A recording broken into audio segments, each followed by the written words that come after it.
সাদপন্থী যারা আছেন, তাবলিগের আমির, সারা বিশ্বব্যাপী তিনি মাওলানা সাদ হচ্ছেন সারা বিশ্বের আমির, তাবলিগের আমির। তার থেকে যারা বেরিয়ে এসছেন তারা জুবায়েরপন্থী। কেন তারা বেরিয়ে এসছেন? তারা রাজনীতির সাথে সংশ্লিষ্ট, রাজনীতি করতে চান, ধর্ম ব্যবসা করতে চান, ওয়াজ করে নামাজ পড়িয়ে বিভিন্ন কারণে হজ জাকাতের ভাগ নিতে চান। এগুলো করে এগুলো সাদ সাহেব এগুলোর বিরুদ্ধে। এটাই মূলত আজকের তাবলিগের দুই ভাগ হয়ে যাওয়ার মূল কারণ।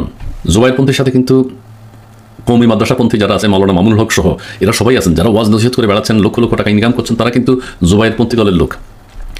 তাবলিগের এই বিভাগ কেন তৈরি হলো, এই বিভাজন কেন হলো, সেটার একটা চমৎকার লেখা আমার চোখে পড়েছে। নিজের দায়িত্ব থেকে আপনাদের সাথে একটু শেয়ার করবো, আশা করি আপনাদের পছন্দ হবে। তার আগে বলে নেই, তাবলিগের সাদপন্থী এবং জুবায়েরপন্থী বলা হয়।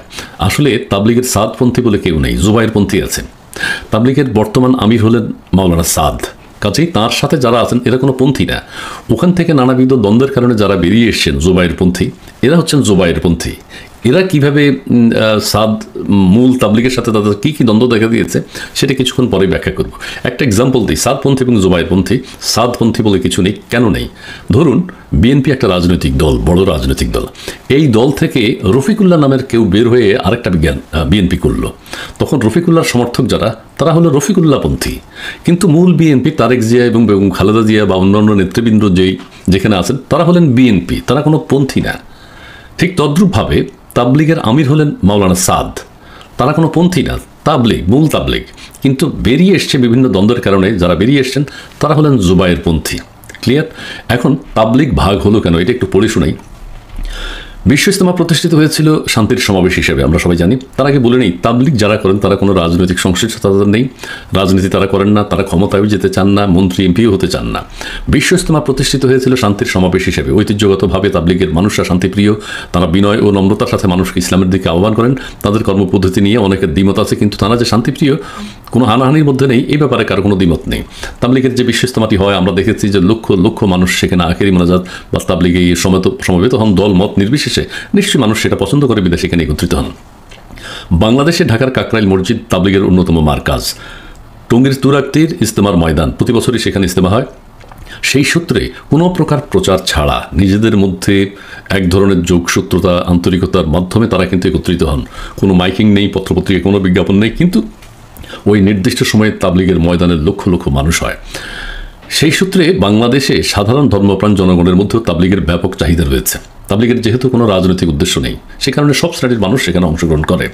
তাবলিগের আমির ছিলেন দিল্লির মাওলানা জুবায়ের হাসান। একটু মনোযোগ দিয়ে শুনবেন। তিনি 2014 সালে মারা যাওয়ার পর বৈশ্বিক আমির বানানো হয় ভারতের মাওলানা সাদ কান্ধলবিকে, যাকে বলা হয় না, আমরা বলি পত্রপত্রিকায় লিখে সাদপন্থী। আসলে সাদপন্থী বলে কিছু নেই। যিনি জন্মসূত্রে উত্তরপ্রদেশের কান্ধলা জেলায় বাস করতেন। তিনি দিল্লিতে তাবলিগের বিশ্ব মারকাজ নিজামুদ্দিনে থাকেন। তিনি আবার তাবলিগের প্রতিষ্ঠাতা ইলিয়াস কান্ধলবির প্রপুত্র। সাদ কান্ধলবি অনেক বড় মাপের একজন আলেম হিসেবে ভারতবর্ষ তথা বিশ্বব্যাপী পরিচিত। মাওলানা সাদ তিনি বিশ্বব্যাপী পরিচিত তাবলিগের আমির হিসেবে, একজন জ্ঞানী মানুষ হিসেবে। মাওলানা সাদ সাহেব আমির হওয়ার পর ইসলামের নামে উপমহাদেশে প্রচলিত বেশ কিছু বিশ্বাস নিয়ে প্রশ্ন তুলেছেন। আমাদের ধর্মে কিছু ধর্মান্ধতা রয়েছে এবং কিছু বিশ্বাস যে রয়েছে এগুলো সঠিক না, সেটির ব্যাখ্যা মাওলানা সাদ দিয়েছেন। এগুলা যাদের পছন্দ হয়নি তারা বেরিয়ে জুবায়েরপন্থী হয়েছেন। তিনি যুক্তি ও কোরআন হাদিসের রেফারেন্স দিয়ে অনেক কুসংস্কার ও রীতিকে সর্বসাধারণের সামনে তুলে এনেছেন। কিছু কুসংস্কার কোরআন হাদিসের রেফারেন্স দিয়ে তিনি খণ্ডন করেছেন। এগুলো যে আসলে ঠিক না তিনি উপস্থাপন করেছেন। বিশেষ করে অর্থের বিনিময়ে, এখন শুনবেন কারা তার বিরুদ্ধে গেছে, বিশেষ করে অর্থের বিনিময়ে ধর্ম বিক্রিকে হারাম বলে সাব্যস্ত করেছেন মাওলানা সাদ। যেটি আমরা সবসময় বলি, নামাজ পড়িয়ে, কোরআন শিখিয়ে বেতন নেওয়া, ওয়াজ করে টাকা নেওয়া ইত্যাদিকে বেশ্যাগিরি করে উপার্জনের সাথে তুলনা করেছেন। একজন বেশ্যাও ধর্ম বিক্রি করা আলেমদের আগে জান্নাতে যাবেন বলে তিনি মন্তব্য করেছেন। তিনি তার ব্যাখ্যায় বলেছেন যে একজন বেশ্যাও ধর্ম বিক্রি করা আলেমদের আগে জান্নাতে যাবেন বলে তিনি মন্তব্য করেছেন। কেন, সেটি এখন ব্যাখ্যা দেবেন। শুধু তাই নয়, কওমি মাদ্রাসার শিক্ষার বিরোধিতা করেন তিনি। এই যে মূল দ্বন্দ্ব কিন্তু এই জায়গায়, কওমি মাদ্রাসা শিক্ষার বিরোধিতা করেন তিনি এবং মাদ্রাসায় জাকাত দেয়া যাবে না বলেও মন্তব্য করেন তিনি। আরও বড় কথা বলে ফেলেছেন।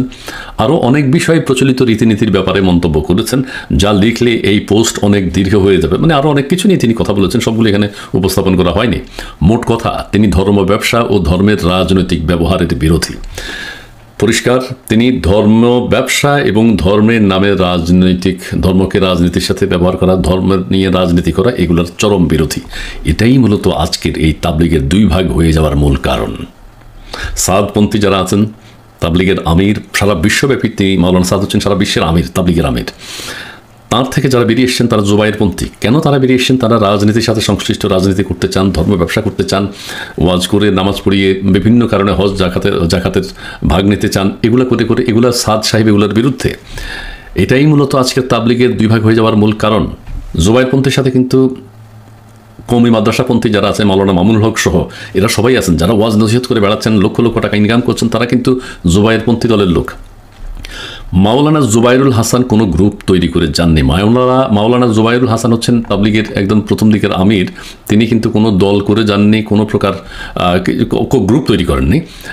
না করার কারণে কি হয়েছে, আমাদের দেশের হেফাজতে ইসলাম যারা কৌমিপন্থী, কৌমি মাদ্রাসাপন্থী, মামুনুল হকদের মতো গ্রুপটি মাওলানা সাদের কথাগুলো মেনে নিতে পারেননি। এই মূল দ্বন্দ্ব হচ্ছে এটা। তিনি বলছেন কোরআন শিক্ষা, নামাজ পড়ানো, ওয়াজ করে টাকা নেয়া, তারপরে হচ্ছে কৌমি মাদ্রাসাগুলো জাগাত নেয়া, নানাবিধ প্রশ্ন তুলেছেন বিধায় মামুনুল হকরা কিন্তু তাকে পছন্দ করেন না।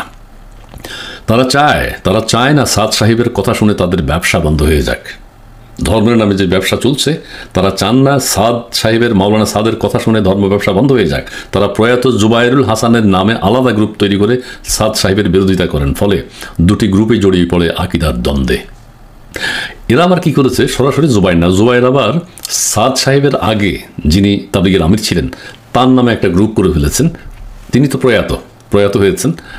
প্রয়াত জুবাইরুল হাসানের নামে আলাদা গ্রুপ তৈরি করে মাওলানা সাদ সাহেবের বিরোধিতা করা শুরু করেন তারা। ফলে দুটি গ্রুপেই জড়িয়ে পড়ে আকিদার দ্বন্দ্বে। এখন এক দল আরেক দলের বিরুদ্ধে বলে, বিশেষ করে জুবাইরপন্থী যারা, তারা কিন্তু সাদ সাহেবের বিরুদ্ধে কথা বলেন, কারণ সাদ সাহেবের অনেক ফতোয়া তাদের পছন্দ হচ্ছে না। ধর্ম ব্যবসা তারা করবেন এবং সেটার বিরুদ্ধে সাদ সাহেব যা বলেছেন সেটা তারা মেনে নিতে রাজি নন। গত সরকারের আমলে একবার কাকরাইল মসজিদের দখল নিয়ে ধাওয়া পাল্টা দেওয়ার মতো ঘটনা ঘটেছিল। সরকার সেটাকে নিয়ন্ত্রণে নেয় বিগত সরকারের সময়। দুই গ্রুপের সাথে বসে ইজতেমা সহ বিভিন্ন ইস্যুতে স্থায়ী মীমাংসা করে ফেলে। আপনারা দেখেছেন যে দ্বন্দ্ব যখন দেখা দিয়েছে, তখন কাকরাইল কারা কীভাবে ব্যবহার করবে সেটার ব্যাপারে একটা সিদ্ধান্ত হয়েছে এবং ইজতেমা দুই খণ্ডে অর্থাৎ দুই পর্বে হওয়ার ব্যাপারেও সিদ্ধান্ত হয়েছে এবং গত কয়েক বছর যাবৎ সেভাবে হচ্ছিল। দুই গ্রুপ দুই জায়গায় করতেন, দুই ধাপে দুই গ্রুপ ইজতেমা করে আসছিল। এটি আমরা দেখতে পাচ্ছি। মোটামুটি শান্তিপূর্ণ সহাবস্থান চলছিল, কিন্তু 5ই আগস্টে সরকার পতনের পর আবারও সামনে চলে আসে তাদের দ্বন্দ্ব। অর্থাৎ 5ই আগস্টের পর মাওলানা মামুনুল হক সাহেবরা সহ কৌমিপন্থী যারা আছেন, হেফাজত ইসলাম যারা আছেন, তাদের শক্তি অনেক বেড়ে গেছে। তো তারা চাচ্ছে সাদপন্থীদেরকে আর তাবলিগ নিয়ে দাঁড়াতে দেবে না। কিন্তু সাদ হলেন বর্তমানে সারা পৃথিবীর তাবলিগের আমির, এটা আমাদের মনে রাখতে হবে। আর মামুনুল হক বা জুবাইরপন্থী যারা আছেন তারা হচ্ছেন ওই পন্থী। তারা ধর্ম ব্যবসাকে টিকিয়ে রাখার জন্য সাদ সাহেবের বিরুদ্ধে চলে গেছেন। এই নিয়ে দ্বন্দ্ব হয়েছে এবং এবারে কিন্তু সাদ সাহেবরা চাচ্ছেন তাবলিগ দুই ধাপে হয়। বিশ্ব ইজতেমা যেহেতু দুই ধাপে হয়, সাদপন্থী না, কিন্তু সাদ সাহেবের মূল তাবলিগ কিন্তু প্রত্যেকবার দ্বিতীয় ধাপে তাদের বিশ্ব ইজতেমা করে থাকে। এবার তারা চাচ্ছে তারা প্রথম ধাপে ইজতেমা করতে। এটা নিয়েই তারা স্বরাষ্ট্র মন্ত্রণালয়, স্বরাষ্ট্র উপদেষ্টা, প্রধান উপদেষ্টার সাথে দেখা করতে চেয়েছিলেন, কয়েকবার বসেছিলেন, কিন্তু কোনো সমাধান হয়নি। না হওয়ার কারণে এবার তারা চাচ্ছেন শুরুতে যেন তাদের ইজতেমার ব্যবস্থা করা হয় এবং জুবাইরপন্থী যারা আছেন তারা যেন দ্বিতীয় ধাপে ইজতেমা পরিচালনা করে থাকেন। সেটির কোনো সমাধান না হওয়ায় কিন্তু এই 4 জনকে প্রাণ দিতে হয়েছে এবং এটার একটা দ্বন্দ্ব চরম আকারে ধারণ করেছে। এবং বলা হয় জুবাইরপন্থী যারা আছেন তাদের পক্ষে কওমি মাদ্রাসার ছাত্ররা সহ এই যে আন্দোলন করেছিল, সন্ত্রাস করেছিল গতকাল, এবং তার প্রেক্ষিতে কাদের 4 জন মারা গেছে তা আমরা জানি না, কিন্তু শতাধিক আহত হয়েছে সেটি আমরা দেখেছি। বিষয়টা খুবই ন্যাক্কারজনক। এটি পরিষ্কার হওয়া দরকার। আসলে ইজতেমা একভাবেই হওয়া উচিত। বিশ্ব ইজতেমা 3 দিন ব্যাপী যেভাবে হতো আগে সেটাই হওয়া উচিত। মাওলানা সাদ কিন্তু আমাদের দেশে আসতেন, সবাই তো তার এই জুবাইর সাহেব ছিলেন। মাওলানা সাদ বাংলা বলতে পারেন না, তিনি উর্দুতে বা হিন্দিতে যখন কথা বলতেন সেটার অনুবাদ করে দিতেন কিন্তু জুবাইর সাহেব কিন্তু সেকেন্ড ম্যান ছিলেন। সাদ সাহেব যখন উর্দুতে বা হিন্দিতে যখন ইসলামী বক্তব্য রাখতেন তখন জুবাইর সাহেব সেটা ব্যাখ্যা করতেন বাংলায়। তাদের মধ্যেই এখন দ্বন্দ্ব দেখা দিয়েছে আকিদার প্রশ্নে। জুবাইর সাহেব কিছু প্রশ্ন তুলেছেন, ইসলামের কিছু কুসংস্কারের তিনি ব্যাখ্যা দিয়েছেন, কোথায় টাকা নেওয়া যাবে, কিভাবে নেওয়া যাবে না, কেন নেওয়া যাবে না, সেটার ব্যাখ্যা তিনি কোরআন হাদিসের আলোকেই দিয়েছেন। এটা কিন্তু কারো পছন্দ হয়নি, পছন্দ না, কারণ অনেকেই ওয়াজ করেন, অনেকেই নামাজ পড়ান, অনেকেই কোরআন শেখান এবং তার বিনিময়ে তারা প্রচুর অর্থ উপার্জন করছেন। এটি থেকে যাতে তারা বঞ্চিত না হন সে থেকে হেফাজত সহ কওমি মাদ্রাসা সহ জুবায়েরপন্থী হয়ে গেলেন সবাই। এখন সাতপন্থীদেরকে তারা আর গুরুত্ব দিয়ে চাচ্ছেন না, অর্থাৎ মূল তাবলিগকেই তারা প্রত্যাখ্যান করেছেন। যাই হোক, আমরা চাই শান্তি, আমরা চাই যে একটা সঠিক সুন্দর সমাধান, দুই দলই যেন একসাথে তাবলিগ বা ইস্তেমা করেন, বিশ্ব ইস্তেমা করেন প্রতি বছর, সেটি আমরা চাই। দেশের ধর্মপ্রাণ মানুষ চাই এটাই, যে আমরা তাবলিগ জামাতে ইস্তেমায় আগে যেভাবে অংশগ্রহণ করতাম, 3 দিনব্যাপী ইস্তেমার মাহফিল হতো, সেটাই যেন হয়। এবং মাওলানা সাদ, তাবলিগের যে মূল আমির, এখন প্রধান আমির, তিনি যেন এসে ইসলাম প্রচার করতে পারেন বিশ্ব ইস্তেমায় তাবলিগে। প্রিয় দর্শক, আপনারা সবাই ভালো থাকবেন, সুস্থ থাকবেন, সুন্দর থাকবেন। ভিডিওটা অনেক বড় হয়ে গেছে, আশা করি কিছুটা আপনাদের বোঝাতে পেরেছি, একটু বুঝতে চেষ্টা করবেন। জি প্লিজ, অনেক ধন্যবাদ।